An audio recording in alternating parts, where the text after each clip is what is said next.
Sa mga binili ko from Lazada, ito yung salad spinner. Hindi ito yung gusto ko. I think alam ko na kung ano to. Ito yung talagang gustong-gusto ko na hindi ko makita sa mga supermarket. Para magaling ka sumuntok. So, I'm not sure kung ano to. Hindi ko na matandaan kung ano to. So, hindi ko alam kung anong itsura, kung ano siya. Hindi ko na matandaan actually. Dami nang binibili, hindi na matandaan eh, no? Good morning mga ating! Hi! So katatapos ko lang ulit mag-breakfast and mag-shower, and then naisipan ko na wala pa akong content the last few days. So I think share ko naman today yung mga Lazada haul ko na nagawa. Sa mga binili ko from Lazada na mga kailangan ko dito sa kitchen, and then some ingredients I think. So, halatang hindi ko pa siya nabubuksan. Magto 2 weeks na since na-deliver siya lahat. I'm not sure kung pwede ko pa siyang papalitan dahil mag 14 days na.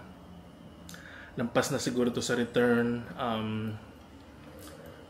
rules ng Lazada. So, ngayon ko na siya mabubuksan kasi plano ko nga talaga na mag-Lazada haul na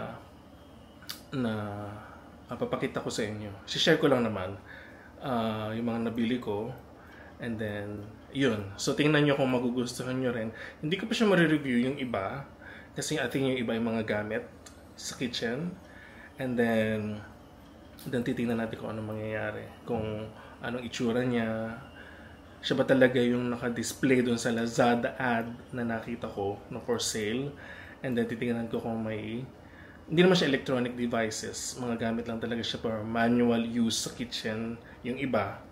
And then yung iba, I think, ingredients. So, ayun nga. Ngayon ko pala siya bubuksan, basically. And then, makikita niyo kung ano laman niya. Hello! I'm back! So, papakita ko yung isa kong binili. Ito yung salad spinner. Naalis ko na siya dun sa lalagyan. Pero hindi ko pa actually nabubuksan yung box. Pero mukhang parang nabuksan na to before. I'm not sure. So ngayon ko pala siya bubuksan. And then meron pa akong iba dito. So ito, na-deliver din siya. I think more than 2 weeks ago na. So ngayon ko pala siya bubuksan. I'm guessing ito yung aking green screen na in order. So titingnan natin kung ano siya. So, in-off ko lang sandali yung aking mic kasi in-off ko sandali yung aking camera kasi nakalimutan ko ikabit yung mic. Yan. Kasi rarely ko siya gamitin. So, rarely ko maalala na kailangan ko pala siyang gamitin para mas maganda yung audio dito sa video. Okay? So, papakita ko pa yung iba kong binili. So, this one, isa pa, from Lazada as well.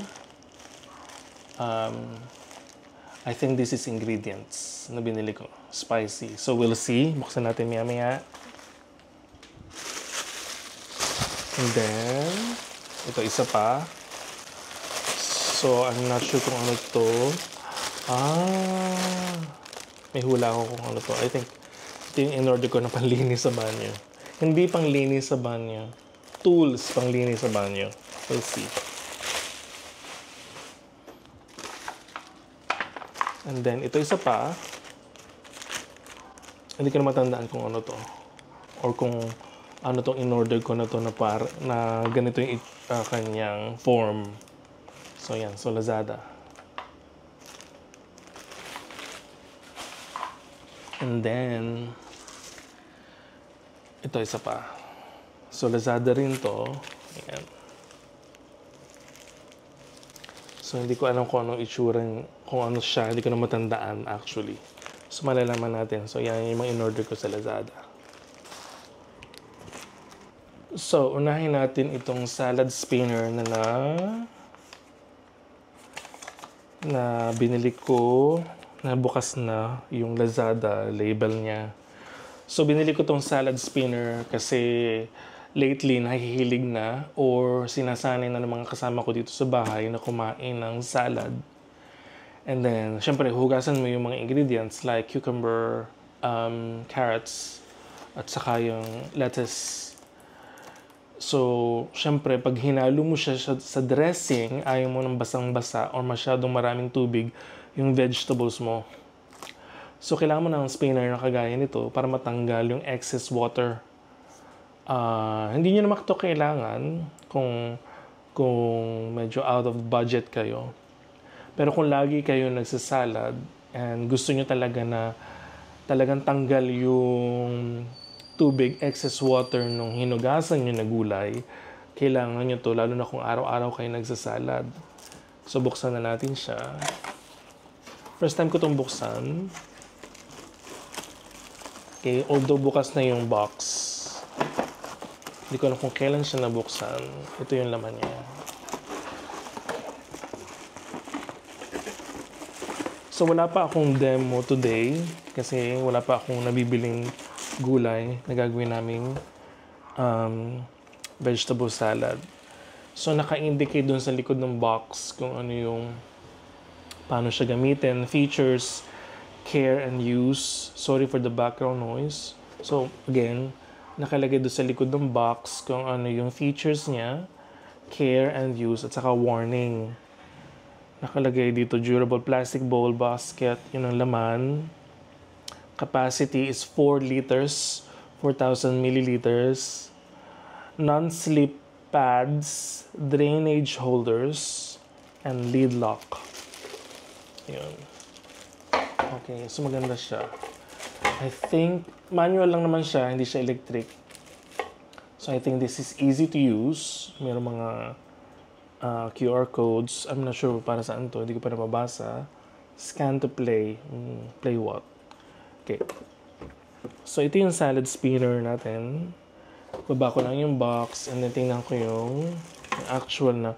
Malaki siya. I think. So kung 4 liters siya, 4,000 milliliters, easy to assemble naman siya. Oh, nice. This is nice. So ito yung actual spinner. Paano to? Ganun lang siya. And then paano? I think ito yung lock. And then, oh wow. Pwede ko na siyang subukan. Siguro hugasan ko na lang muna siya bago namin gamitin. Hugasan ko muna siya kasi this is plastic. And then usually meron yung chemicals na kasama kapag galing from the factory. Siyempre ayaw natin mapasama yun dun sa lulutuin, gagawin nating salad. Kaya kailangan natin siyang hugasan. So yun. So ito yung salad spinner na binili ko sa Lazada. I can't remember kung magkano, pero wala pa naman tong 1,000. I think wala tong 500 pesos. So, I think maganda siyang addition sa inyong kitchen, lalo na kung gumagawa kayo ng salad. Kung healthy-healthyhan ang inyong peg. Yun. So, maganda tong addition sa inyong kitchen. So, ito yung salad spinner ko. Wait, paano buksan? Yun. Okay? Oh, nice. Easy to assemble naman siya. This is good. This is fancy. And I think this is a good addition to your kitchen kung gagawa kayo ng salad. Okay, that's one. Ito yung salad spinner. So far, so good. Ayan. Okay. Paano nga siya ulit kabit? Yun, unlock. May dumating. Kaya yan. So, yung salad spinner. Next item. So, this is another one na binili ko sa Lazada. I'm not sure. I can't remember. Pero I have a guess kung ano to. Nakalagay ay spice up herbs and spices. Okay. I think alam ko na kung ano to. Ito yung talagang gustong-gusto ko na hindi ko makita sa mga supermarket na spice. Ayun. So, tama. Ito nga yun. Ito ay usually ginagamit ng mga Chinese sa kanilang mga recipes ng kanilang spicy na mga pagkain. Ito yung Szechuan. Kita ba? Szechuan spice. Yan. So, bakit ako umorder na to? Well, isa to, kasi mahilig ako sa mga Chinese recipes na ginagawa sa bahay. And then, this is one of the spices na pwede nyo gamitin. And usually, ginagamit ng mga Chinese sa kanilang mga spices. So, check ko lang sa Google para mas merong accurate na description kung saan siya ginagamit. And then, kung ano yung mga pagkain. Kasi usually ginamit ko ito nung nasa overseas ako dun sa niluto ko na pork, Szechuan. Ayun, usually ginagamit siya dun sa Szechuan sauce. Ayun ay talagang pinagkakaguluhan yun abroad, yung Szechuan sauce. Lalo na kapag nire-release ng McDonald's sa kanilang Szechuan dip. I think para sa fried chicken nila. Ayun, so ginagamit nila ito. And then meron kasi akong naiisip ngayon na gawing pagkain from a Chinese recipe. It's pork at saka chicken na maganda siyang spice. Meron siyang kakaibang spicy taste na hindi mo makikita sa ibang spices like paminta or siling labuyo or kung ano-ano pang spices na usually na ginagamit natin dito sa Pilipinas. So, pag gagawin ko na siya, mag-video ako and then i-share ko sa inyo kung ano yung final output or lasa. So, usually, ginagamit to sa sa McDonald's. Szechuan sauce. I'm going to share yung a screenshot dito sa video kung saan siya ginagamit para magkaroon kayo ng idea. Ito siya. Yan. Ganyan siya. Pinagkakaguluhan ito abroad. And then alam ko yung iba pa nga nag-hoard nito. Talaga nakikipag-agawan. Tapos yung Szechuan sauce na to, hino-hoard nila.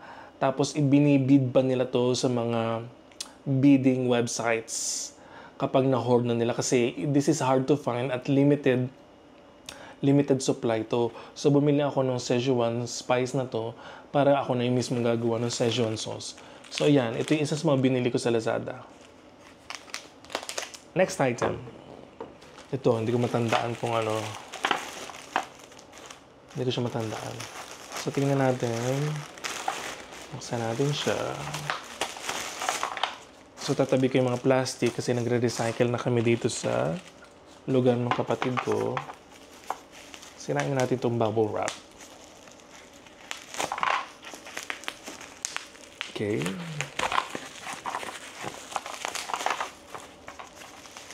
Ano kaya ito? Hindi masyadong presentable yung ano niya.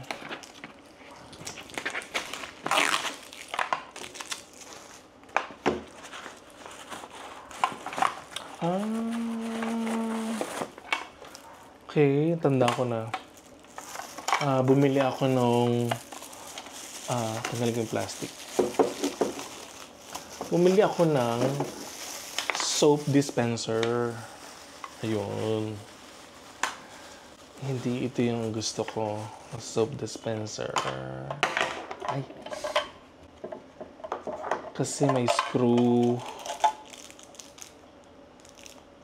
May screw siya. So, yan. Ito na nga ba yung sinasabi ko. Ito na nga ba yung sinasabi ko na pagkakamali ko.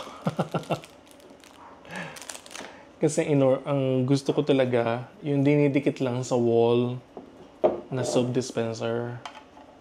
So, ito, may kasamang screw. Yan. So, dinidrill to sa wall. Saka may kakabit itong plastic na to. And then, dito mo ilalagay yung soap dispenser mo. Mukha naman siyang maganda. Mukha naman siyang maayos. Although, hindi ko pa natetest. Sana pala I was more specific. Okay. Okay lang. Okay lang. Siguro magagamit pa rin naman to. Kailangan lang namin di-drill sa wall. Yun ang ayaw ko kasi. Ayaw ko na nagdi-drill sa wall. Mas gusto ko yung dinidikit na lang para mas maganda gamitin. So, okay lang. Ngayon lang nag-sink in sa isip ko. Siguro kaya siya dinidrill kasi mabigat yung liquid na nilalagay mo dito sa liquid dispenser. And usually, kung halimbawa, kagaya lang siya ng two-sided tape na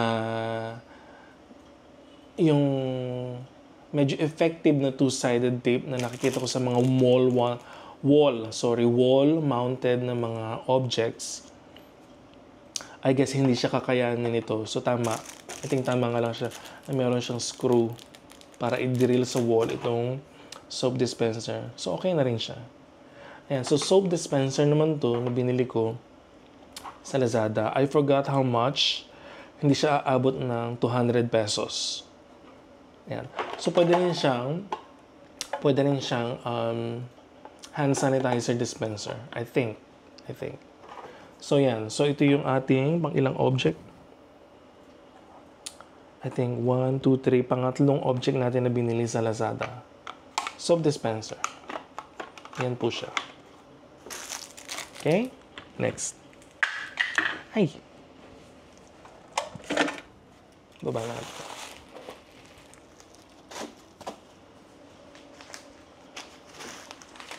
Next. Aking fourth item. Ito. Alam ko to. Ayan. Gamit to sa banyo.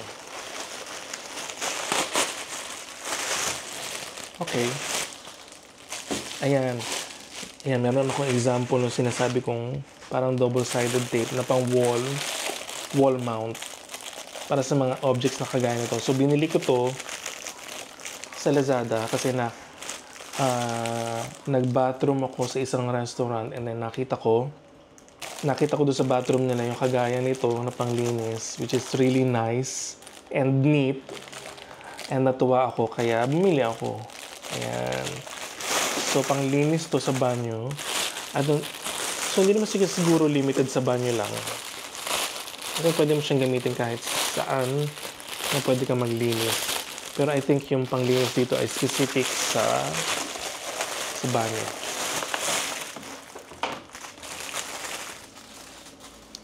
Yeah. So, tama. Panglinis sa banyo. Paano ba to? Ganyan. So, meron siyang maliit na brush. Kung halimbawa meron kayong lilinisin sa inodoro. Yan. Hindi yan toothbrush ha. Huwag nyo gagamitin toothbrush. Joke lang. So, ito pa, isa pang panglinis. I think sa sides to ng inodoro. Okay, so itong tools na to, pang bathroom nga lang siya. Hindi siya pwedeng gamitin sa kung ano-ano pa man. Unless meron kayong creative idea kung saan pa siya gagamitin. Pero pang bathroom to. So, pang linis to dun sa side ng inodoro. Bigla akong na blanco. Nakalimutan ko kung anong tawag sa English ng inodoro. So, yan. Panglinis dito sa inodoro. Yan. O, di ba ang neat? Tapos, didikit mo siya sa wall. Yan. Ito yung sinasabi ko na wall mount na parang two-sided tape na magandang gamitin. Ito, sana, so, ididikit mo to sa wall nyo. Kailangan dry na dry yung wall. Punasan nyo muna para maging sure na dry. And then, idikit nyo siya sa wall kung saan part ng wall ng inyong bathroom. Doon sa easily accessible, syempre. Madaling maabot ng mga tao na maglilinis. Pero kung may bata kayo sa bahay, make sure na hindi siya abutin ng mga bata kapag kinabit nyo na itong tools na to or items na to sa inyong bathroom. Kasi mamaya baka maisubo nila. Yun. So, ingat lang kung saan nyo i-locate ilalagay na location itong tools na to na panggamit sa bathroom. Ito yung sinasabi ko na sana nakasama nitong aking biniling soap dispenser. Kasi ayoko nga na nagdi-drill sa mga dingding kasi masisira, baka mag-crack. Sayang naman. So, kahit maganda yung pang drill, mamaya mag-crack yung wall nyo, papangit na yung ano nyo, diba? So, sana ganito yung ina-expect ko na sticker para sa wall mount nitong dispenser. Kaso bigla ko nga naisip, baka kaya pang screw yung nilagay dito sa soap dispenser kasi mabigat yung soap, yung mga liquid na pwede mong ilagay. So okay na rin. So ito yung sinasabi ko na parang double-sided tape. Ito yung kasama nitong tools na to sa kitchen. Ayan. So yan yung ating 5th item. And I think matibay ito pag sinabit na to sa wall. Ayan. So yan yung ating 4th item. And then last but not the least kasi syempre order po ulit ako sa Lazada. Ito, I think alam ko kung ano to. More than 2 weeks ko na to na order. And then ngayon ko pa lang siya bubuksan. Tama. Ito ang in-order ko. So this is a green screen. Yan. Na gagamitin ko, of course, for green screen. Yan. Ganyan. Kapag gagamit ako ng chroma o gusto ko ng mas magandang background other than this white wall na meron ako today. So yan, green screen to. Doon sa mga marunong gumamit ng green screen at saka mga nagbablog and then mga nag-online selling, siguro gumagamit sila nito. Malaki to. I think this is 2 by 2 meters. Enough to cover this wall para pag gusto ko ng ibang background, meron akong ibang background na magagamit. And then meron siyang kasama accessories. Patasin lang natin yung bubble wrap.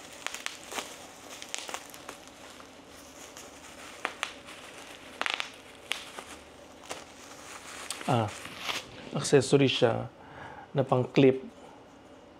Kung gusto mo siyang isabit. Oh, wow. Maganit siya.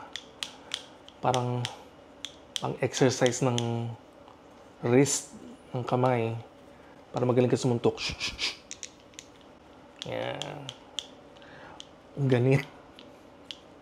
Wow. Parang pang exercise talaga siya sa gym. Well, anyway, siya yung pangsabit nyo dito sa green screen kapag isasabit nyo siya sa wall nyo. Ayan, so yan yung ating 5 items today. Szechuan spice, bathroom tools, green screen,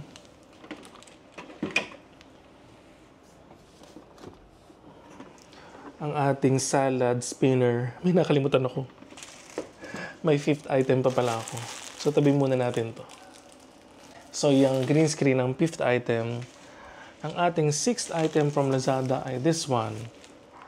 Last but not the least. Today, at least. Yan. Our 1, 2, 3, 4, 5, 6. Tama, 6th item. Kuha lang ako ng gunting. Wait. So ito yung gunting natin. Kasi kailangan ko siyang guntingin. Del Monte yung kanyang box, pero I'm pretty sure hindi ito pagkain.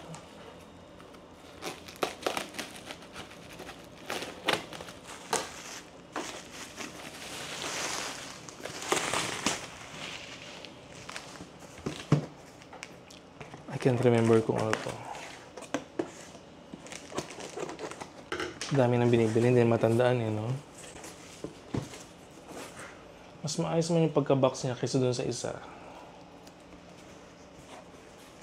Halatang pinaghandaan. So ano to?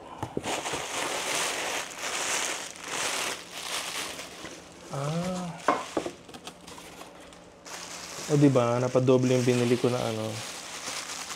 So kasi bala ko mag-bake, bumili ako ng muffin pan. Muffin. Kasi yung kasama ko dito sa bahay ay mahilig sa muffin. Okay. So ito yung ating 6th but not the least na product. Iniisip ko pa naman na bumili sa supermarket ng muffin pan. So ito, at least nabuksan ko na yung muffin pan na in-order ko na hindi ko alam na nakakalimutan ko na in-order ko siya. Chef's Classics yung brand. I think perfect siya sa muffin. Perfect to. Perfect. 6 muffins 6 average sized muffins ang pwede mong gawin dito. Yan. So ito yung ating 6 items na binili sa Lazada na now ko lang nabuksan. Okay. So muffin pan, Szechuan sauce, toilet brushes, green screen,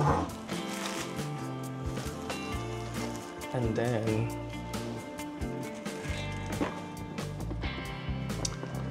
salad spinner.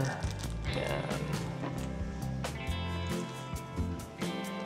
And then yung ating soap dispenser. So yan po yung ating mga nabili sa Lazada na ako lang nabuksan na sinishare ko sa inyo today.